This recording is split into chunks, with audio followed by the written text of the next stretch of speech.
আসসালামু আলাইকুম এভরিওয়ান। কৃষিগুচ্ছে এর বাইরে কিছু আসবে না সিরিজের আরও একটি ভিডিওতে তোমাদেরকে স্বাগতম। এই ভিডিওটাতে আমি তোমাদেরকে এমন তিনটা প্রবলেম দেখাবো যে তিনটা প্রবলেম তুমি এইবার কৃষিগুচ্ছে পাওয়ার সম্ভাবনা প্রায় 90%। কারণ এই তিনটা প্রবলেম মূলত কোয়েশ্চেন ব্যাংক অ্যানালাইসিস করে নেওয়া, অর্থাৎ দেখবা যে বারবার গুচ্ছে এটা রিপিট হচ্ছে এবং কৃষিগুচ্ছে, এবং এই প্রবলেমগুলোর সাথে বাকি আরও অনেকগুলো প্রবলেমের রিলেশন আছে। অর্থাৎ তুমি এই তিনটা প্রবলেমের বেসিকটুকু সলভটুকু যদি জানো তাহলে তুমি এই রিলেটেড বাকি প্রবলেমগুলো সলভ করতে পারবে। So let's begin. ফার্স্ট যে প্রবলেম সেটা হলো, দেখো এই রিলেটেড কোয়েশ্চেন তোমরা অনেক বেশি প্রবলেম ফেস করো। একটি সেকেন্ড দোলকের দৈর্ঘ্য দেওয়া আছে, যদি 2.25 গুণ বৃদ্ধি করা হয় তবে দোলকটির দোলনকাল কত?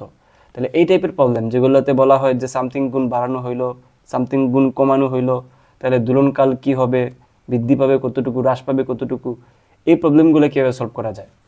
আচ্ছা, তো দেখো সেকেন্ড দোলকের দৈর্ঘ্যের সাথে কি করতেছে, দৈর্ঘ্যের সাথে টাইমের যে সম্পর্ক এটা বলতেছে, তার মানে সেকেন্ড দোলক বলতেছে, তাই না? তাহলে টি এর মান কত? 2 সেকেন্ড, এটা তো বোঝাই যাচ্ছে, তাই না? তো যেহেতু টি এর মান 2 সেকেন্ড আর সম্পর্ক করতেছে এল এর সাথে, তো আমরা সম্পর্ক জানি কি, শুলো টি ইকুয়ালস টু 2π√L/g, এটাই তো ছিল, তাই না?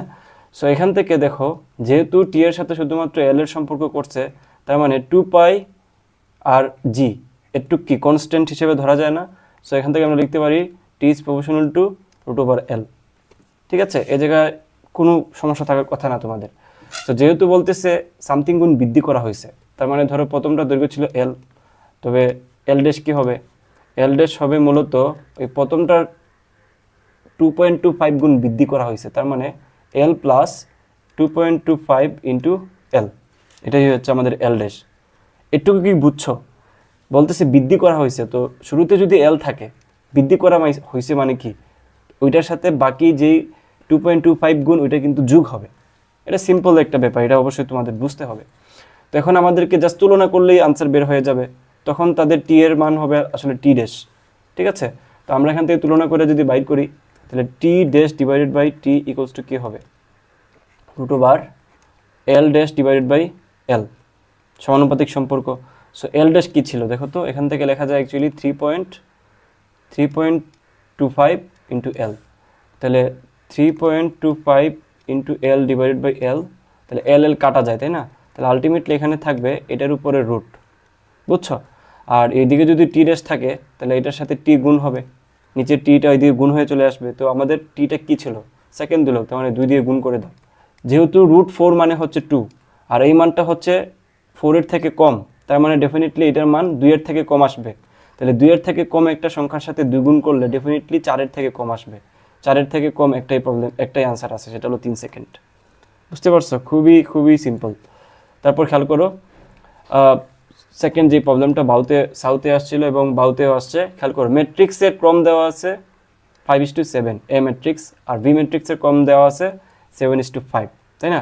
এখন বলতেছে এ বি ম্যাট্রিক্সের ক্রম কোনটা। খুবই চমৎকার একটা প্রবলেম, এটা কিন্তু সলভ করা শিখলে আরও অনেকগুলো প্রবলেম সলভ করা শিখতে পারবা। তো মাথায় রাখবা, মনে করো যে একটা তোমার ম্যাট্রিক্স হচ্ছে এ ক্রস বি, তার মানে তার সারি সংখ্যা কলাম সংখ্যা। আর একটা ম্যাট্রিক্স মনে করো হচ্ছে তোমার সি ক্রস ডি, সারি সংখ্যা কলাম সংখ্যা। তো এখন এটা কখন তোমার গুণ করার মতো হবে, অর্থাৎ এটাকে আমরা কখন গুণ করতে পারবো, ম্যাট্রিক্সের গুণ কিভাবে করতে পারবো? ডেফিনেটলি গুণ করার ক্ষেত্রে শর্ত হচ্ছে V equals to must be C, V equals to must be C. কেন? খেয়াল করো, প্রথম যেই ম্যাট্রিক্স আছে ওই ম্যাট্রিক্সের কলাম দ্বিতীয় ম্যাট্রিক্সের সারি, এটা তোমার সমান হওয়াই লাগবে। অর্থাৎ সিম্পলি আমি যদি তোমাদেরকে বলি এই দুইটা জিনিস তোমার সেম হওয়া লাগবে, অর্থাৎ প্রথম ম্যাট্রিক্সের কলাম দ্বিতীয় ম্যাট্রিক্সের সারি সমান হওয়াই লাগবে। এবং এটা গুণ করার পরে নতুন যে ম্যাট্রিক্স হবে ওই ম্যাট্রিক্সের ক্রম কি হবে? খুবই সিম্পল, ওই ম্যাট্রিক্সের ক্রম হবে প্রথম ম্যাট্রিক্সের সারি দ্বিতীয় ম্যাট্রিক্সের কলাম, অর্থাৎ এটা যেটা হবে সেটা হলো এ ক্রস ডি। তাহলে নতুন যে আমাদের ম্যাট্রিক্সটা হবে সেটার ক্রম হচ্ছে এ ক্রস ডি। তাহলে সেই অনুসারে আমরা এখানে বলতে পারি আছে কত, 5:7, তাই না? আর এখানে হচ্ছে 7:5। তো আমাকে একটু বলো তো, এটা কি গুণ করা যাবে? ডেফিনেটলি যাবে, কারণ প্রথম ম্যাট্রিক্সের কলাম দ্বিতীয় ম্যাট্রিক্সের সারি সমান। তাহলে তার হচ্ছে গুণ করার পরে যে ম্যাট্রিক্সটা হবে এটা কী হবে? 5। আমি কি বলতে পারতেছি তোমাদেরকে? Very simple. এভাবে করে কিন্তু বড় বড় ম্যাট্রিক্স আনসার বের করে ফেলা যায় ম্যাট্রিক্স গুণন না করেও। কারণ অপশনে তুমি দেখবা যেটা আনসার আছে ওইটা কি 5:5 দেওয়া আছে নাকি 2:2 দেওয়া আছে। তোমার আনসার যেহেতু 5:5, তাহলে তোমার প্রবলেম সলভই করা লাগবে না, যেহেতু একটা আনসার দেওয়া আছে 5:5 বুঝছো? আচ্ছা দেখো, পরবর্তী প্রবলেমটা একটু কনসেপচুয়াল, এটা আমি তোমাদেরকে একটু কনসেপ্ট সহ দেখাচ্ছি।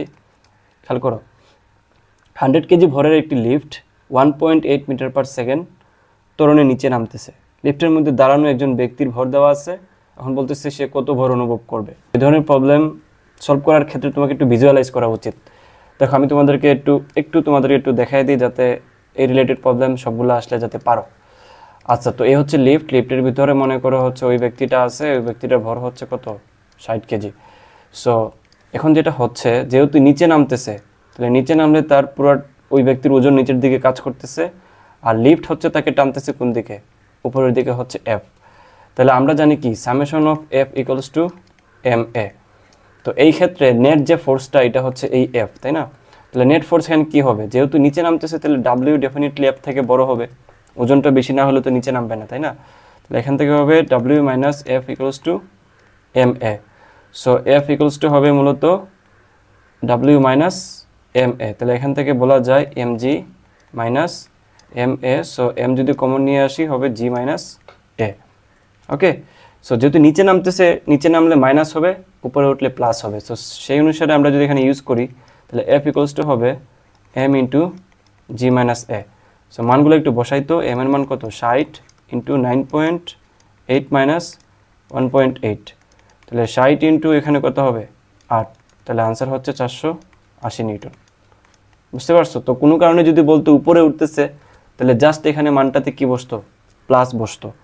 সো তোমরা যারা আমাদের এগ্রিগুচ্ছ এবং গুচ্ছতে ভর্তি হইতে চাচ্ছ, এই ক্লাসগুলো যদি পেতে চাও এরকম চমৎকার ক্লাস, সো ডেফিনেটলি আমাদের এই যে নাম্বার যেটা দেওয়া থাকবে অথবা ডেসক্রিপশনে যে লিঙ্ক দেওয়া থাকবে ওগুলোতে ঢুকে চেক করে ডেমো ক্লাস দেখে, এবং যারা এখান থেকে প্রিভিয়াস ইয়ারে ক্লাস করে চান্স পাইছে, যারা ক্লাস করতেছে তাদের মন্তব্য দেখে শুনে বুঝে ভর্তি হই।